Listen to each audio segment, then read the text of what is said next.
முகமது பின் துக்ளக் என்ற நாடகத்தில் ஒரு பத்திரிகையாளர் உங்களை கேள்வி கேட்பார். மாணவர்கள் அரசியலில் கலந்து கொள்ளலாமா கூடாதா? அரசியல் ஒரு சாக்கடை, அதில் எது வேண்டுமானாலும் கலக்கலாம். என்ன சார் இது? மாணவர்களை பத்தி அக்கறை இல்லாம பேசுறீங்களே. மாணவர்களை பற்றி எனக்கு என்ன அக்கறை? நான் ஒரு அரசியல்வாதி. இப்பொழுது இந்த மேடையில் நீர் மாற்றி கூறுகின்றீரே, இது ஏன்? நன்றி, வணக்கம். கடைசி கேள்விக்கு முதலில் பதில் கொடுத்து விடுகிறேன்.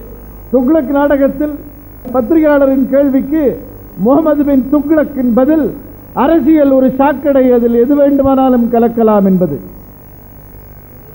அந்த பதிலை சொன்னது முகமது பின் துக்ளக். இங்க பதில் சொல்லிட்டு இருக்கிறது ஷோ. ரெண்டுத்துக்கு இருக்கிற வித்தியாசத்தை தயவு பண்ணி கவனிக்கணும். அதுல நான் போட்டது வேஷம், இங்க நான் வந்து நிற்கிறது ரியல். இது ஒண்ணு. ரெண்டாவது, அரசியல் சாக்கடை, அதில் எது வேண்டுமானாலும் கலக்கலாம்னா சாக்கடையில போய் கலந்துக்கிறேன்னு நினைக்கிற மாணவர்களை தடுக்க என்னால முடியாது. மாணவர்களுக்கு துக்ளக் என்ன சொல்லுகிறது என்று கேட்கிறார்.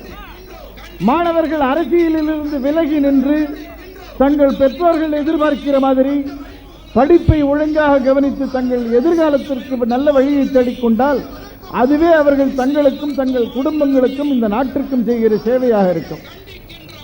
மாணவர்கள் இந்த அரசியல் அனாவசியமா தங்கள் நேரத்தை செலவிடுவது மிகவும் தவிர்க்கப்பட வேண்டிய விஷயம் என்பது என் கருத்து.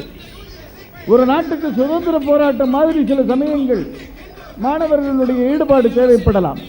மற்றபடி மாணவர்கள் அரசியல் விழிப்புணர்வு அவர்களுக்கு இருக்க வேண்டுமே தவிர அரசியல் ஈடுபாடு அவர்களுக்கு சற்றும் இருக்கக்கூடாது.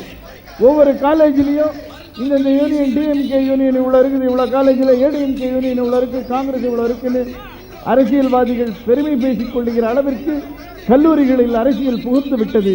இது மிகவும் வருந்தத்தக்க விஷயம். வேற எந்த அட்வான்ஸ்டு கண்ட்ரிலையும் இந்த மாதிரி யூனிவர்சிட்டிஸ்லையும் காலேஜஸ்லையும் அரசியல் புகுந்ததே கிடையாது. நம்ம நாட்டில் இது நடக்கிறது. இது நிற்க வேண்டிய விஷயம். இது ஒரு காரணம் இருக்கலாம். மற்ற நாடுகளில் இன்ஜினியரிங், வக்கீல் தொழில், டாக்டர் தொழில், இந்த மாதிரி பல தொழில்கள் தான் வருமானத்துக்குரியது. அதனால காலேஜில் அதை பற்றிலாம் தான் ஒரு ஈடுபாடு இருக்கும். நம்ம நாட்டில் எல்லா தொழிலை விட அரசியல் தொழில் தான் வருமானம் அதிகம். அதனால படிக்கும் போதே ஒருவேளை ஈடுபாடு வருதோ என்னமோ. இதை தவிர்த்தால் ஒழிய பெரும்பாலான மாணவர்கள் எதிர்காலத்தில் மிகவும் கஷ்டப்படுவார்கள் என்பது என்னுடைய அபிப்பிராயம்.